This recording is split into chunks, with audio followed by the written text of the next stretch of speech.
T20 world cup में total 20 teams खेल रही हैं, जिसमें से मैक्सिमम फुल टाइम मेंबर्स हैं और कुछ एसोसिएट मेंबर्स भी हैं। And one noteworthy member is Nepal. Nepal की टीम को अभी तक किसी ने नोटिस नहीं किया था, लेकिन साउथ अफ्रीका के मैच के बाद वो सबकी नजर में आ गई है। नेपाल की टीम को साउथ अफ्रीका के सामने 116 रन चेस करने थे।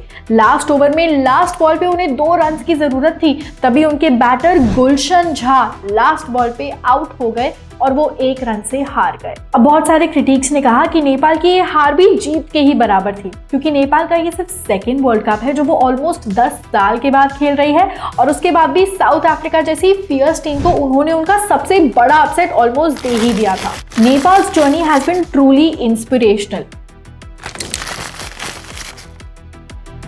लेकिन नेपाल आज जिस लेवल पर पहुंचने लगा है, that journey was not easy for them. Like many other countries, Nepal में भी क्रिकेट को एक जेंटलमैन स्पोर्ट की तरह देखा जाता था, जिसे सिर्फ वहाँ के एलिट जैसे राणा फैमिलीज, रॉयल फैमिलीज वही खेलते थे।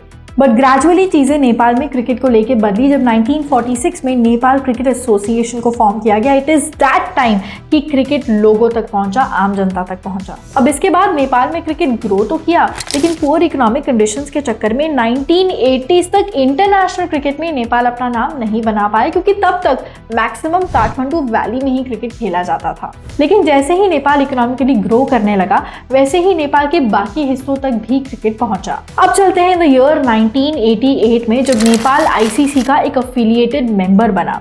इसके बाद 1990s में बहुत सारा रीजनल और डिस्ट्रिक्ट क्रिकेट नेपाल में खेला जाने लगा। Things really changed for Nepal in the year 1996, जब वो आईसीसी का एक एसोसिएट मेंबर बन गया। That was the first year जब उन्होंने एसीसी ट्रॉफी खेली। अब वहां पे क्रिकेट का क्रेज इतना ज्यादा बढ़ गया कि उसके ठीक 2 साल बाद इन द ईयर 1998 नेपाल ने एसीसी ट्रॉफी को होस्ट भी किया। आईसीसी ने भी नेपाल को उनकी क्रिकेटिंग जर्नी में बहुत सपोर्ट किया, but in the year 2016 heavy political interference की वजह से नेपाल क्रिकेट बोर्ड को उन्होंने बैन कर दिया। हाउएवर 2019 में उसको रीइंस्टेट कर दिया। अब आईसीसी और नेपाल क्रिकेट बोर्ड के अलावा there is one player who is responsible for enormously increasing the fan base of cricket in Nepal, and that is Paras Khadka. जैसे इंडिया में कपिल देव और सचिन तेंदुलकर को क्रिकेट के हीरोज माना जाता है, वैसे ही पारस खड़का को नेपाल में माना जाता है। इनफैक्ट एमएस धोनी की जितनी फैन फॉलोइंग इंडिया में है, उससे ज्यादा पारस खड़का की नेपाल में है। नेपाल के बच्चे को शायद नेपाल के पीएम का नाम नहीं पता होगा, but they definitely would know who is Paras खड़का।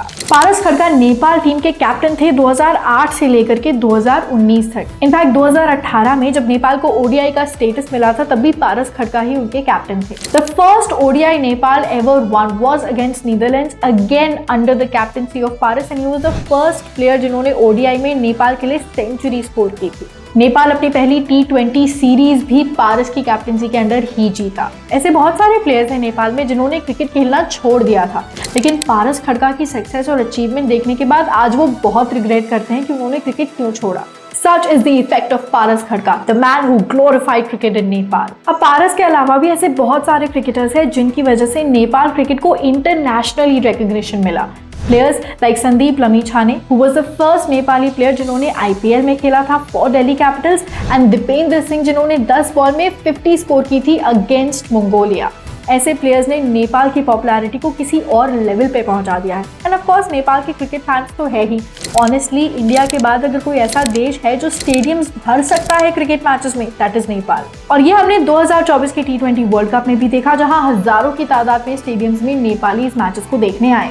Unfortunately Nepal 2024 के वर्ल्ड कप के सुपर 8 स्टेज में क्वालिफाई नहीं कर पाया, बट मैक्सिमम क्रिटिक्स का नेपाल को लेके यही कहना है कि अफगानिस्तान आज जिस लेवल पे क्रिकेट खेल रहा है, कुछ साल बाद नेपाल भी उसी लेवल पे दिखेगा। क्या पता अगले 10 साल बाद हमें इंडिया और नेपाल की बायलैटरल सीरीज भी देखने को मिल जाए। Nepal cricket is really an inspiration to a lot of countries like Uganda and PNG. उन्होंने एक एग्जांपल सेट किया है कि अगर आपके पास पैसे नहीं भी एज ए क्रिकेटिंग बोर्ड, तो फैंस आपको बहुत आगे ले जा सकते हैं। अगर आपको नेपाल की स्टोरी पसंद आई तो do not forget to like this video and subscribe to this channel, क्योंकि हम आपके सामने ऐसी बहुत सारी इंटरेस्टिंग केस स्टडीज लाते रहेंगे।